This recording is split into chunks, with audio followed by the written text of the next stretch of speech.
Brewed in part by Kroger. You know, Kroger has coffee, but they also have tea. Tea with Todd time, everybody. So, Todd, I'm still obsessed with your mug. I know. That whatever you'd like. Drew that to yourself. I know. And you know, knowing that it's coming in today, look how well I match. Oh, bring it, Todd. He's bringing all the stuff. I mean, we are ready to go. Yeah. And it's not just tea that I think that we would like to have for probably the rest of our lives as well. There's an apocalyptic dinner kit. Am I saying it right? Apocalypse, yeah, the apocalypse, sorry. Dinner kit being sold at Costco going viral. The item is not new, but recently went viral after a cookbook author posted the item on his Instagram. This is Jeffrey Eisner. He spotted this unique bucket while shopping at his local Costco. Get this, it costs $63, has 132 servings of freeze-dried food. It also has a shelf life of 25 years. The food inside includes teriyaki and rice, pasta, Alfredo, mac and cheese, and potato pot pie. Oh, you had me at potato pot pie. Well, you know, I actually got some of that. I just wanted to see what it tasted like. I mean, it wasn't that particular one, but I got some, and it was like, kind of bland. I mean, it was not that big of a deal, so maybe when the apocalypse happens, we're not going to be caring about taste, right? Well, no, I'm not saying it's that. What am I? Yeah.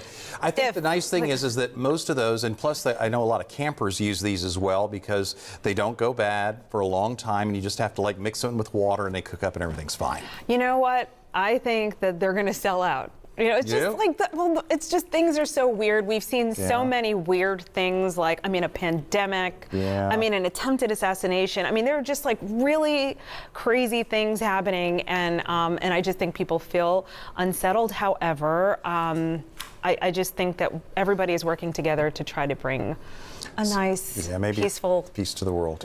Here's some place that I hope we don't find some of those. What? We're going to a cave on the moon where it could serve as a shelter for the future. That's the word from scientists this week. An Italian-led team of researchers, take a look at your pictures now, say the cave is not far from where Neil Armstrong and Buzz Aldrin landed 55 years ago. Now, the pit, like the more than 200 others discovered up there, was created by the collapse of a lava tube, and according to experts, lunar caves have remained a mystery for more than 50 years, and they're excited to prove their existence. The scientists are also suspecting there are hundreds more that could house future astronauts. And you have to remember the conditions up there. You think it's hot here? It can be up to like 250 degrees in the sun and 250 degrees below zero in the shade up there.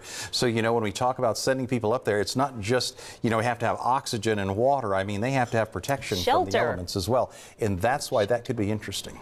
Okay, I do have a question for you. Would you ever, you know, take one of those flights up there and around outer the moon? space? Yeah. You know, now that I'm getting a little bit older, I'm figuring, why not? Why not? Let's right? give it a try. I mean, it sounds like it'd be fun, right? Be something nice to have on your resume. I love when the real, like Captain Kirk, but the real, like William Shatner actually went up and he was like brought to tears.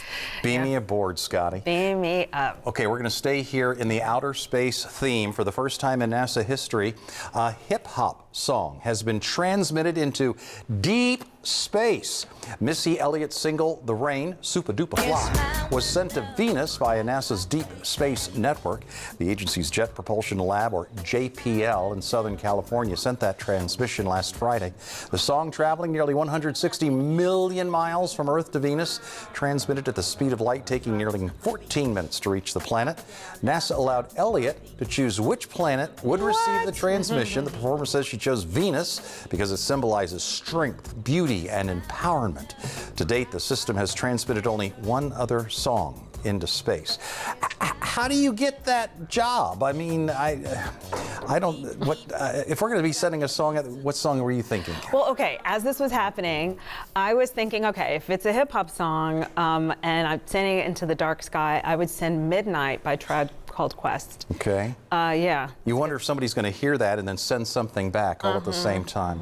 I was thinking, hold on, I'm coming in with Sam and Dave. Or something like that. Oh, yeah. Sorry. Yeah. I would definitely. That's what I would. Soul Man or something like that. I would definitely send. This David Porter, is that his name? Oh my goodness. Yeah, that would we could send. Okay. We know people that have written real popular songs that we could send out there as well. Yeah, we would That would definitely have been send my Soul choice, Man. Okay, just saying. Wow, you're trying to get me in trouble, Todd. He has the tea, as you can That's right. see. Be careful See, not to spill it.